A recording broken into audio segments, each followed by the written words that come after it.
QCOM stock analysis and price predictions for Tuesday. Is Qualcomm Incorporated stock a buy? I'll be breaking all the way down in this very brief short 1 minute video. And as the only guy in the space with a track record of 5 years and 44,000 videos made, no one else has come even close to showing you what's working and what's not with this type of data.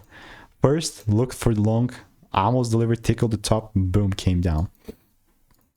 And to be very real with you, this is nothing but me waiting to buy more, right? Like QCOM, with about 3 results here in the Discord, makes it nothing but me looking to buy more. Like I know I'm sticking to my strategy and all that, but it's really that simple. Like really just trying to force trades is not going to be happening. Have some previous links proof here, which I'll all get rid of because it's just in the way. It's also like already documented on my YouTube, so really no sweat. Even this one, just trying to make it more clear, right? If there is not a pull down, the most important thing is a double break. If there is no shift, I'm not buying. So if you want to get my free money making emails and insights, click the first link in the description. It's free.